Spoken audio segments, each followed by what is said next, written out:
सुप्रभातम। आप सभी को ढेर सारी शुभकामनाएं और मंगल कामनाओं के साथ मैं आचार्य योगेश्वर आप सभी के सम्मुख फिर जो है आने वाले पितृपक्ष और पितरों का जो महापर्व होता है उसको लेके जानकारी उपस्थित हूँ।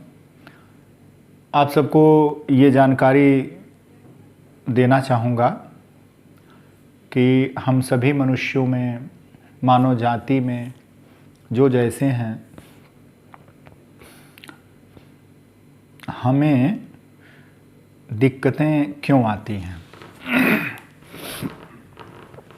कहाँ कहाँ आती हैं, कैसी कैसी दिक्कतें आती हैं, तो उसका क्या क्या प्रकार होता है। क्योंकि देखो, प्रत्येक कोई ऐसा कारण नहीं है जो किसी न किसी कारक या किसी क्रिया की प्रतिक्रिया न हो, इसीलिए ऐसी परिस्थितियां बनती हैं। तो सनातन धर्म में वैदिक ऋषियों ने, हमारा जो धर्म है वो विज्ञान है, क्योंकि ऋषियों को विज्ञानी कहा गया है। ज्ञानी ते मोहि प्रिय विज्ञानी, भगवान कहते हैं कि ज्ञानी से प्रिय मुझे विज्ञानी है। तो जो विज्ञानी है अर्थात ऋषि है, वो रिसर्च करता है, नित्य नए शोध करता है, नई तपस्याएं करता है। तपस्या में से एक रिसर्च हो गया। तो मैं जो है आप सबको ये जानकारी देने के लिए ही उपस्थित हुआ था कि आप लोग देखते भी हैं, पसंद भी करते हैं वीडियो, और जो जानकारियां हैं पौराणिक हैं, वैदिक हैं, कोई मिलावट नहीं है और कोई इधर उधर के शब्द नहीं हैं। जो भी जानकारियां हैं वो पुराण क्या कहते हैं, वैदिक वाङ्मय क्या कहता है। क्या है कि हमारा शरीर जो है वो पूर्ण रूप से हमारे 5 तत्वों से बनता है। जो हमारे ये ब्रह्मांडीय 5 तत्व हैं, आकाश, पृथ्वी, वायु, जल और अग्नि, तो इन तत्वों से शरीर बनता है, जिसमें 4 तत्व हमें माता से प्राप्त होते हैं और मात्र 1 तत्व पिता से प्राप्त होता है, आकाश तत्व। आकाश तत्व को ही प्राण कहा जाता है और प्राण ही जीवन की संरचना का प्रमुख कारक होता है और ध्येय होता है, उद्देश्य होता है। और जब उद्देश्य की पूर्ति हो जाती है, अर्थात शरीर से जीव का निर्माण हो जाता है, जीव मूर्तिमान हो जाता है, जन्म लेता है, तो जन्म लेने के बाद उसकी क्रियाएं प्रारंभ होती हैं। फिर वो शैशव अवस्था से किशोरावस्था, युवावस्था, प्रौढ़ावस्था, वृद्धावस्था और फिर मृत्यु की तरफ चला जाता है। इस बीच में 16 संस्कार होते हैं जीवन के, जिसमें गर्भाधान संस्कार से प्रारंभ करके और अंत्येष्टि संस्कार तक। सबसे बड़ा आश्चर्य ये है कि सनातन धर्म में मृत्यु भी एक संस्कार है, न कि कोई शोक का विषय है। मृत्यु भी एक संस्कार है और उस क्रिया को हमें पूरा करना ही होता है अगर हमने जन्म लिया है तो इस तरह से मैं बहुत बड़ी चीज़ों में नहीं जाना चाहता, क्योंकि पौराणिक उपाख्यानों का निरंतर अध्ययन करने से वो चीज़ें बढ़ती चली जाती हैं और यहाँ समय थोड़ा होता है। आप लोगों के पास भी भागम भाग होता है बहुत सारा, तो आप अपने प्रश्नों का तुरंत उत्तर चाहते हैं। सोशल मीडिया वाली सोसाइटी में ये हो गया है कि हम अपने प्रश्नों को तुरंत उत्तर में कन्वर्ट करना चाहते हैं। तो उधर चलते हैं कि हमें समस्या कहाँ आती है, हमें दिक्कत क्या है। तो दिक्कतों में आता है, जैसे ऋषियों ने 12 महीनों में अलग अलग ऋतुओं को बांटा और 2-2 महीनों की अलग अलग 6 ऋतुएँ हुईं और उसके बाद 3-4 महीनों की 3 प्रधान ऋतुएँ हुईं, जैसे ग्रीष्म ऋतु, वर्षा ऋतु और शरद ऋतु अथवा शिशिर ऋतु, जिसे जाड़ा कहते हैं, शीत ऋतु। और उसके बाद अलग अलग बढ़ती हैं, जैसे बसंत आता है, ग्रीष्म आता है, वर्षा आती है, शरद आती है, हेमंत आती है, शिशिर आती है। तो इस प्रकार ये 6 ऋतुएं आती हैं। तो जब शरद ऋतु का आगमन होता है, जिस समय भगवान भास्कर अर्थात सूर्य सिंह राशि पर पारागमन करते हुए और भाद्रपद के महीने से आश्विन, जिसे क्वार का महीना, आश्विन, कनाकत इत्यादि नामों से जानते हैं आप लोग, जिसे पितृपक्ष कहा जाता है, पितरों का पक्ष। इसमें क्या होता है शरद ऋतु में कि चंद्रमा जो है अपने मंडल से पृथ्वी के नज़दीक आता है, और जब चंद्रमा पृथ्वी के नज़दीक आता है तो पितरों का निवास चंद्रलोक में माना जाता है कि चंद्रमा पितरों का स्वामी है, और आत्मा का कारक ग्रह जो होता है वो सूर्य होता है। सूर्य अपने सेंटर पर होता है, कन्या राशि पर होता है, और जब सूर्य सिंह को छोड़ के अपनी स्वराशि को छोड़ के कन्या राशि में प्रवेश करता है, छठी राशि में प्रवेश करता है, और उसी समय चंद्रमा भी पृथ्वी के नज़दीक आता है, अर्थात पितृलोक पृथ्वी लोक के आसपास विचरण करता है, इसीलिए इसे पितृपक्ष कहा जाता है। तो ये जो पितृपक्ष है, इस पितृपक्ष में हमारे दिवंगत जो पितृगण हैं वो आत्मिक रूप से जिस जोनि में हैं, जिस जहान में हैं, जिस संसार में हैं, जिस भूलोक, भूआलोक, स्वलोक, महलोक, जनलोक, तपलोक, सत्यलोक, जिन लोकानु अखिल लोकों में निवास करते हैं, उन लोकों में वे हमारे द्वारा किए गए सत्कर्मों का फल प्राप्त करते हैं। तो इस प्रकार जो है हमें परंपरा में ये मिला है कि हम पितरों को जल दें, समय पर स्नान करें, और उनके निमित्त हम गाय को हरा चारा खिलाएं, गुड़ खिलाएं, रोज़ पंचयज्ञ करें, अर्थात आए हुए अतिथि का सत्कार करें, कुत्ते को रोटी खिलाएं, कौवे को रोटी खिलाएं, चींटी को कुछ अन्न के कण दें, पक्षी को दें, अर्थात हम प्रकृति का पालन भी कर लें। इसी बीच शरद ऋतु में प्रकृति का पालन भी कर लेते हैं, और उसी से मान्यता है कि पितरों का संपन्नता, पितरों की संतुष्टता होती है। जल तर्पण देते हैं, जल से तर्पण, तिल जौ चावल का तर्पण करते हैं, पानी घटता है, कीचड़ छटता है, नदियों का जल साफ होता है, तालाब का जल साफ हो रहा होता है, मछलियाँ ऊपर आती हैं ऑक्सीजन ग्रहण करने। उस समय जब आप तर्पण करते हो तो आपके एक एक दाने, एक एक तिनके को चींटियाँ ले जाती हैं। अगर धरती पर करते हो तो, पानी में करते हो तो मछलियाँ उसे प्राप्त करती हैं।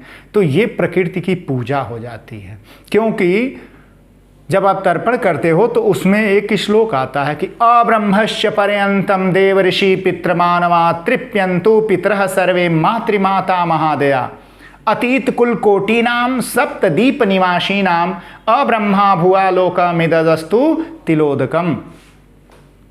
तो इस प्रकार ये जो है हमारे द्वारा दिए गए तर्पण का यह तिल जल चावल जो है अब्रह्मश्च पर्यंतम, पूरे ब्रह्मांड में सबको प्राप्त हो। देव ऋषि पितृमानवा, देवताओं से लेके ऋषियों तक, पितरों से लेके मनुष्यों तक सबको प्राप्त हो, ऐसी कामना करते हुए आप उसको देते हैं। आज का समाज संस्कृत से कट गया, इसलिए संस्कृत कुछ विशेष लोगों की भाषा बना दी गई है, लेकिन इसके अर्थ बड़े स्वच्छ और साफ सुथरे होते हैं, निष्पक्ष होते हैं, कहीं पक्षपात नहीं होता है उसमें। तो ये जो है पितृपक्ष की जानकारी जो है आती है।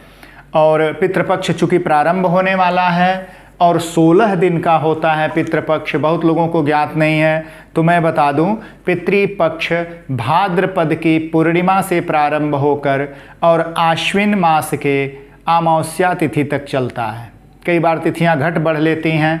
अब चूँकि पूर्णिमा को इसलिए प्रारंभ होता है कि जिनकी तिथियां पितरों की पूर्णिमा है और कनाकत कृष्ण पक्ष के होते हैं, उसमें पूर्णिमा तिथि आती नहीं, इसलिए भाद्रपद की पूर्णिमा को पितरों की पूर्णिमा कहा जाता है। तो पूर्णिमा से लेकर अमावस्या पर्यंत 16 दिन की ये तिथियां प्राप्त होती हैं, और ये प्राप्त तिथियां ही पितरों के निमित्त मानी जाती हैं। जो 16 तिथियां हैं जिसे हम पितृपक्ष कहते हैं, और इस वर्ष का पितृपक्ष 10 सितंबर से प्रारंभ हो रहा है, और 10 सितंबर से ये 25 सितंबर तक चलेगा। तो इस प्रकार अब मैं आपके प्रश्नों की तरफ चलता हूं कि बहुतायत से प्रश्न होता है कि पितृदोष कैसे जाने कि हमारे पितृ नाराज हैं, हमारे पूर्वज संतुष्ट नहीं है, कैसे जाने। तो आपको उस तरफ लेके चलता हूं क्रमशः। वीडियो बड़ा हो जाएगा, इसलिए आपको जो है दूसरे वीडियो में ये उत्तर देने जा रहा हूं। आप उसको भी देख लीजिएगा लगे हाथ। छोटा क्लिप होगा तो आपके पास जल्दी पहुंच जाएगा। तो मैं दूसरे में आपका उत्तर देने जा रहा हूं और इसको आप देख लें, सुन लें, जानकारी है इसमें। और मैं दूसरे वाले में अभी उत्तर दे रहा हूं कि पितरों की नाराज़गी को कैसे जानें और क्या उपचार करें।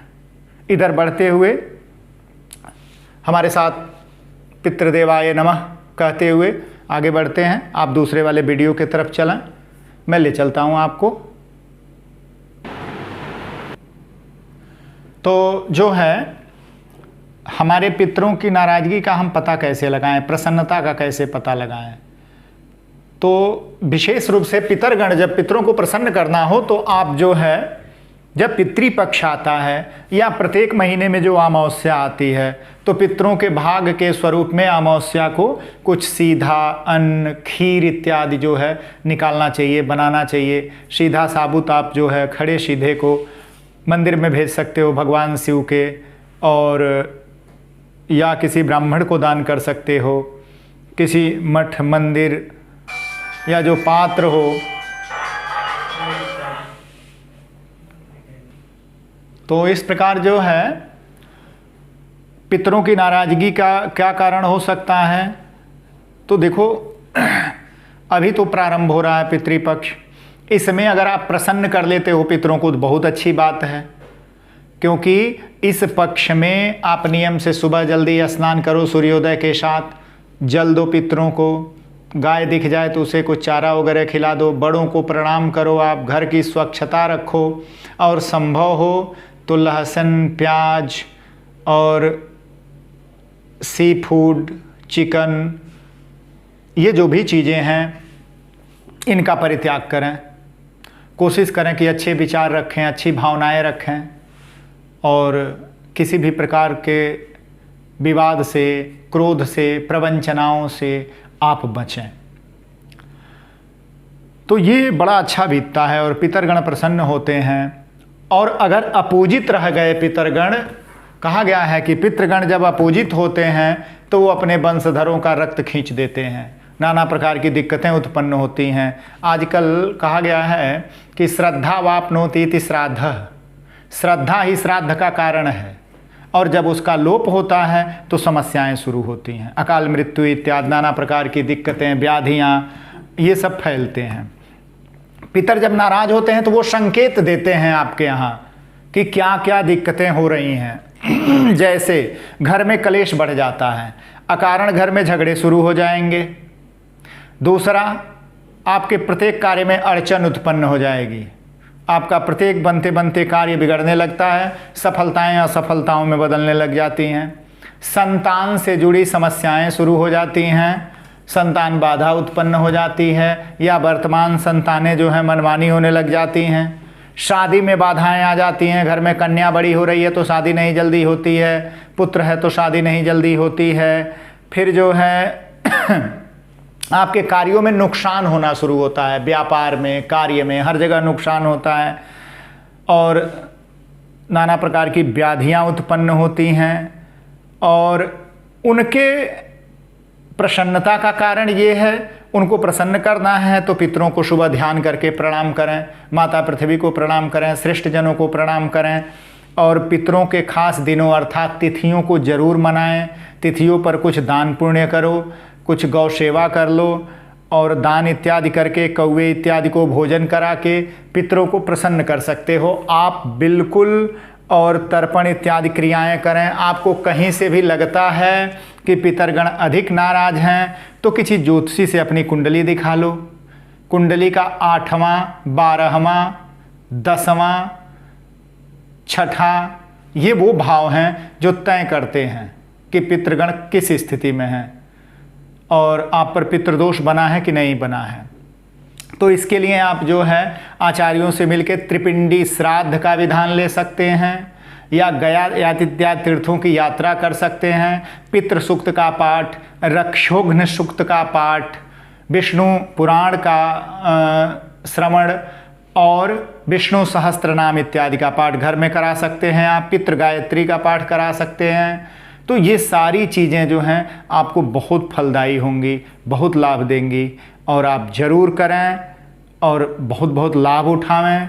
आशा करते हैं कि आपके पितृगण प्रसन्न रहें आप सब पर। इस पितृपक्ष में आप सबका मंगल हो और पितरों का आशीर्वाद मिले, सब स्वस्थ रहें, सब दीर्घायुष्य हों और सबका मंगल हो। बोलिए गया गदाधर भगवान की जय। और आपके मन में कोई भी सवाल आता है तो आप इस वीडियो को पूरा देखना, देखने के बाद इसे जो है लाइक कर देना, सब्सक्राइब कर देना और कमेंट ज़रूर लिखना कि आप इससे क्या सीखे हो और कैसा लगा आपको।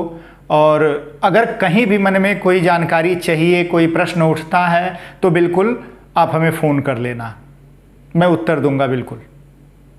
बहुत बहुत धन्यवाद आप सबका।